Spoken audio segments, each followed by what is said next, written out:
Hey, what's up? I'm Guy. I'm John. It's our YouTube channel. Subscribe to it. Give this video a like. Also, subscribe to the podcast below in the description. All right. So you're in Vegas right now. Is it a Raiders town? Does it feel like a Raiders town to you? I would say no, because there are so many people coming from out of town, right? So I'm just here on a random weekend in late August. Now, granted, football's right around the corner, but because of Corona, it's not like I would imagine non-Corona, there would be signs around town about opening weekend. I guess it'd be week 2 for them, right? Because they're at week 1 at Carolina. There'd be a buzz in the air a little bit. It's a little different. I just think everyone's wearing masks. You can't really see people's faces. I haven't seen when you do walk by shops, though. The one thing you see is that Las Vegas Raider hat. I've seen a lot of Las Vegas Raider hats at the stores. But my one takeaway, and listen, I love Vegas. I haven't been here in a couple years, but when I supported the Raiders staying was because most people in my life are Northern California that like the Raiders are Northern California Raider fans. They did not want to see their team leave. I will never, ever. I didn't support I always looked at the Oakland politicians as like the laughing stock of America. I understood where Mark Davis came from in his inability to deal with them. And I think we were both critical. Like, he didn't have any money to make any of these moves. I would say that's the primary reason we, quote unquote, bet against them leaving. Yeah, he didn't have any money. And then you get here and you realize they built a stadium. They gave him almost $1 billion in free cash that would never have happened in the state of California. So, in money that he would not, like Stan Kroenke. He got more money than anybody's ever gotten. Ever. And look, the other stadium that's getting built, don't they have a name going for it right now? Like the $5 billion project, or like there's like a sarcastic name that goes along with Kroenke. The costs have doubled, right? It's outrageous. I mean, it's going to be $5 million. Well, he paid for it all, and it's at the end of the day, I'm sure it pisses him off sometimes at night when he realizes like Dean didn't do shit. It's so expensive, but I would imagine when Stan Kroenke got into the project, you go, okay, Stan, you think it's going to be 2.5. He probably would have told you it's California. There are going to be obstacles. It's going to be difficult. It's going to cost me more than that. Now, he probably didn't know. He's one of the largest landowners in America. He's built shit before. But you get here and you go, like, this trumps Oakland in the sense of there is so much money here. And it's just going to be directed at the Raiders. Where the one thing was clear when they were in Oakland, whether it was, I don't know, I don't have all the details, but they struggled to ever get legit sponsors, right? All the money got siphoned to the Giants and to the Niners, and it felt like the Raiders were always on the short end of the stick. Now, their stadium played a huge part in that, but you saw the Warriors immediately got good. Boom, all the money siphoned to them. And that was always going to be a struggle as long as Mark Davis owned the team. Do you agree with that? Like, just getting financial backing from his area, despite the Bay Area having an unlimited amount of money. They just struggled to land those partners. They were a second-class citizen, right? The Warriors had such massive success, built a new arena. The 49ers have been around consistently. The Giants have been there forever. Now, part of the commonality between the Raiders and the A's is the stadium, but part of it, too, is the A's didn't come until later. 20-some, I guess not quite 20 years after the Giants got there, but they got there much later. And the Raiders had arrived and left and come back. They just did not have the roots into, those business, the business dollars that the other organizations do. Yeah, and he's gonna have the access through the casinos of an astronomical amount of money in Vegas, big time. Yeah. And we can make fun of them in the sense of, I mean, we don't necessarily. We've always liked him. I've never tweeted making fun of his looks or whatever. I always enjoyed him. Listen. My one takeaway though is when you walk in a casino, I'm staying at the Palazzo, connected to the Venetian. You walk to Caesars. There's a shitload of stuff going on in the middle of Corona, guy. These. I've never seen a show in Vegas, but just random shows. Like I walk by this hot chicks on a billboard. It says Atomic, and I have no clue what the show is. And there's like two naked guys behind them. Just a show, and it just says like hilariously funny and sexy. It just show after show after thing after thing. Funny and sexy. For the Raiders, that's the headline. For the Raiders to really to me, move the needle around here in Vegas. It's the NFL, but like when I think NFL in Vegas, I think people are going to sportsbook to gamble. People are placing their bets. And if you're going to go to a game, now I'm not saying like if you're a Raider fan coming to Vegas to go to the game. I'm just saying if you're a casual guy here, living around here, to me, for them to move the needle and really become they're going to have to win. Like, and recent history would say they've struggled the last 20 years. Now, we'll talk about a bet we're going to place week 1, and we're already kind of leaning. The more I think about it, like the Raiders have a chance to be a wild card team this year. Yeah.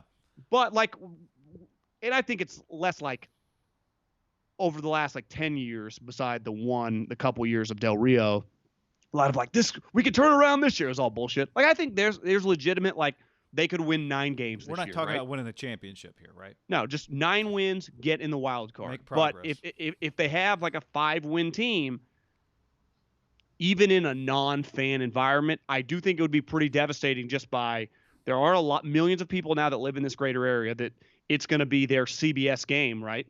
If you live in this market, that your eyes are just going to be on. If I was a 45-year-old transplant that just was I'll check them out, and if they're good, maybe they can grab you.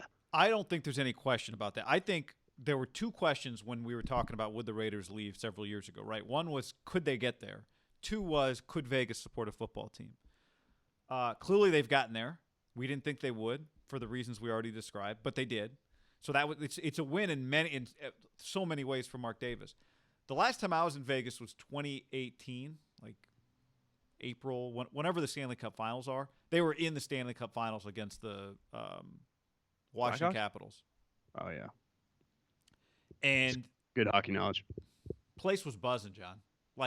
Everywhere you looked, it was Knights, Las Vegas Knights stuff. The cars, the business, all the businesses had flags. It was, and I remember I came away thinking the other part of it was, I just talking to some people because I was visiting some friends there at the time. They were like, Vegas does have this kind of, and I didn't, if you're a Vegas person, tell me if you feel differently. But my perception was Vegas kind of has this kind of chip to it. You guys don't think we can be a sports town.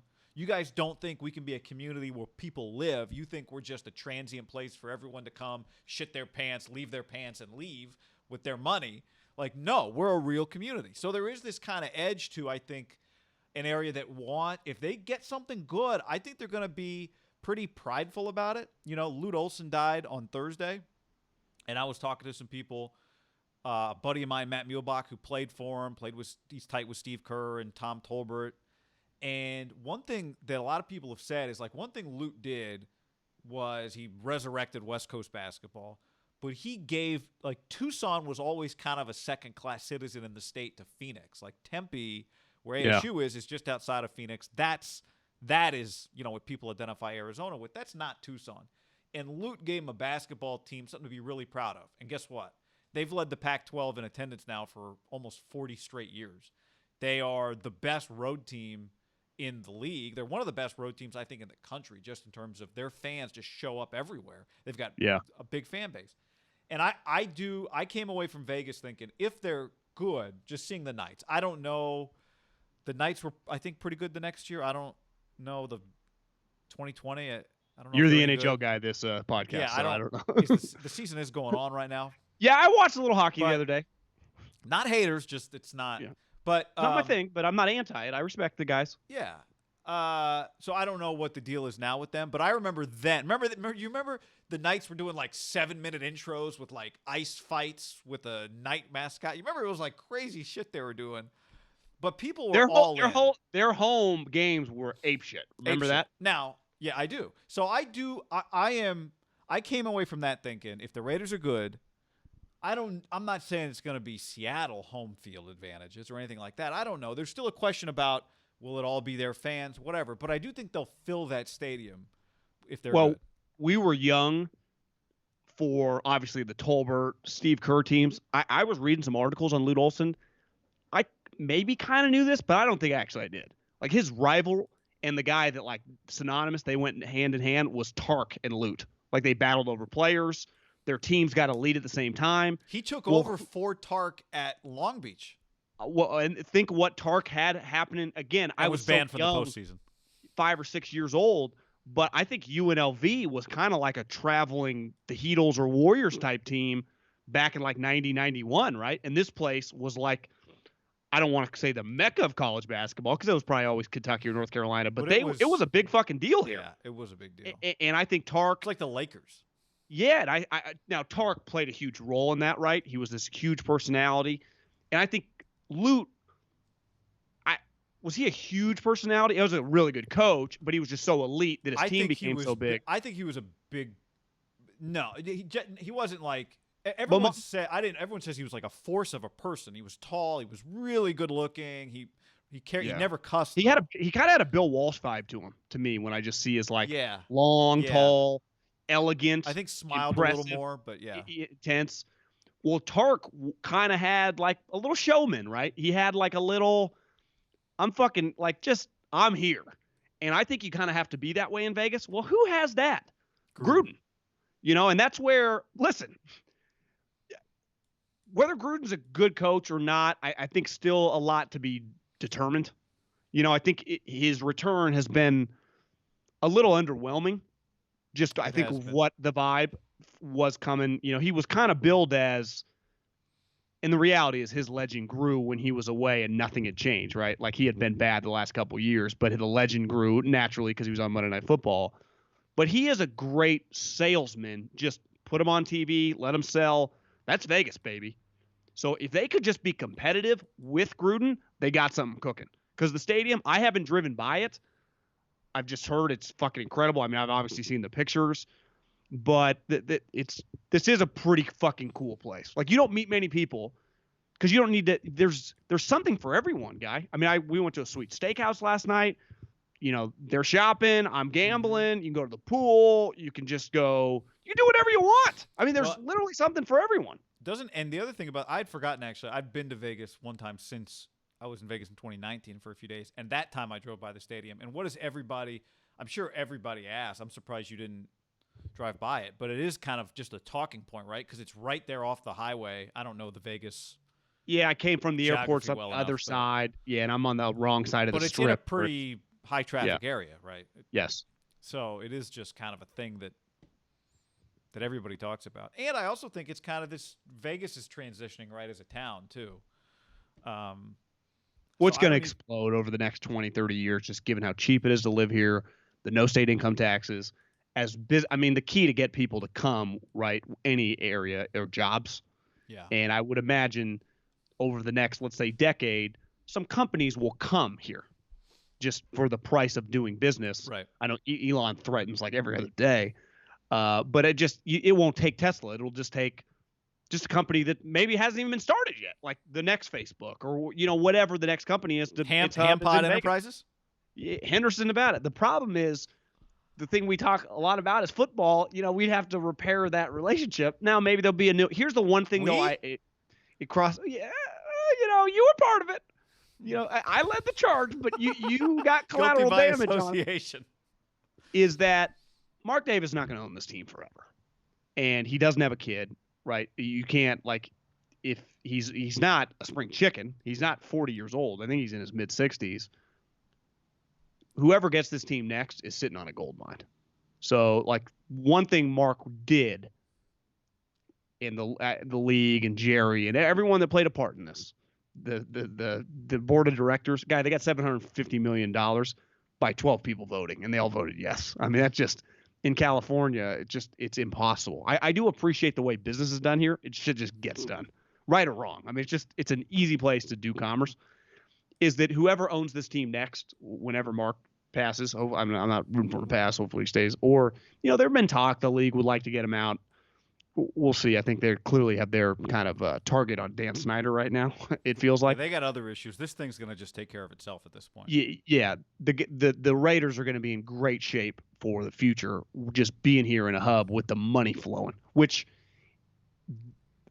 even if you got a new, like a Joe Lacob to own the Raiders in Oakland, it was always going to be a challenge because they just weren't the Niners. Yeah. And that is not. I never disputed that with Raider fans. Like, we need to get out of there. We're always in the shadow. That is true. Yep. Right? Yep. They were always going to be in the shadow. Like you said, it sounds bad, but it's just the truth. They were, and I listen, the A's, have been much more successful over the last 2 decades than the Raiders, and like the same thing, second-class citizens, in the way they're viewed in the business community, which impacts you, right? It Well, impacts it's your as simple as that. If your ratings were just as good, the business community, if they felt like it would make as much of an impact to spend that dollar, and maybe a new stadium would help them do that in terms of just having a cool. Like I say this, I've said it a million times. You don't fill stadiums with your hardcore fans. You fill stadiums with your casual fans. And what the Giants stadium specifically did for them was it created this incredible base of casual fans, and that's how they filled their stadium. Well, I And think the Raiders SEC, have always prided themselves on having hardcore fans, which is fantastic. They've got a huge fan base. But I think a great example of that are the big college programs in like the South and the Midwest. I think you meet a lot of people that are Michigan, or Ohio State, or Alabama, or LSU, or Georgia fans that didn't attend the did university. not go to school there.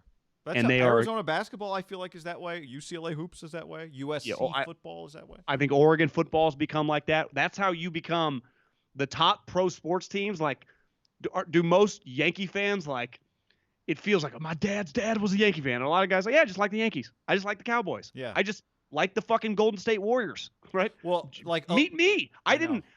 didn't give a shit about the Warriors till Steph, Clay, and Draymond, and then Kevin, and I actually like them a little less once Kevin got here, is the irony. But like, I'm a good example of being kind of a casual fan like that. I am that way with most teams. Like I like certain teams because they're cool at the time that I enjoy watching them. I don't like watching the Cleveland Browns win 2 games. I'm not gonna do it. Alyssa's a big Yankee fan. Her grandpa was from the East Coast. He was from Philadelphia. He was a Yankee fan, so she grew up with him. She was a Yankee fan. But I always tell her, because people always ask her, like, why are you a Yankee fan? And her aunt, she tells them, because my grandpa, blah. I'm like, why don't you tell them because they're, what do you mean, what? They're the Yankees. Do I need an explanation? Because I'm trying to win chips, God damn it. Because we got 27 rings, and I don't know if you've seen our squad this year. We're shooting for 28. Falling apart. Probably not. Yeah, I saw the Dodgers trying to trade for Josh Hader. Like, how are these guys just available? How do the Dodgers have the market cornered? Like, are they going to land? Like this video? Yeah, like this video.